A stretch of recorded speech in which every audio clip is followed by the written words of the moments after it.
السلام عليكم. اليوم جيت نشارك معكم كيكة الليمون الشهدية اللي كتجي هشيشة واقتصادية وغير بجوج ديال البيضات، كتجي واعرة وما غاديش تشبعوا منها، وكتجي مفشفشه ورطبه كما كتشوفوا. تبعوا معايا الفيديو. عندي هنايا واحد الكاس ونص ديال السكر، جوج بيضات وخنيشه ديال الفاني.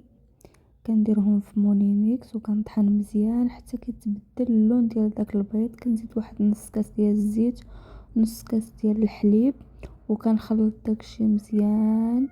وكنزيد هنا شويه د القشور ديال واحد الحامضه. هنا كنزيد معلقه ديال الكوفيتير، وكنزيد نص كاس ديال الماء، وهنايا كندير معلقه ديال المايزينا. كنطحن هذاك الشيء مزيان حتى كنشوفو تخلط مزيان، وكنديروه في واحد طاسه، وكنزيد عليه واحد الزلافه ديال الدقيق حتى كيولي. المهم الدقيق كتزيدو على حسب الخليط حتى كيولي لنا بحال هذا الشكل هذا.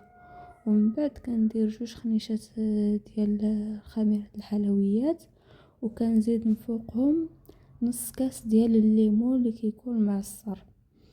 صافي من بعد كنخلط هذاك الشيء مزيان، كنخلطو حتى كتولي لي هكا خفيفه، وكنديرها في المول اللي كنكون دهنتو بالزيت والطحين. وهنايا كنحك واحد 3 د الحبات الشهديه، كنزيد معلقه ديال السكر، معلقه ديال الليمون، ومعلقه ديال الكوك.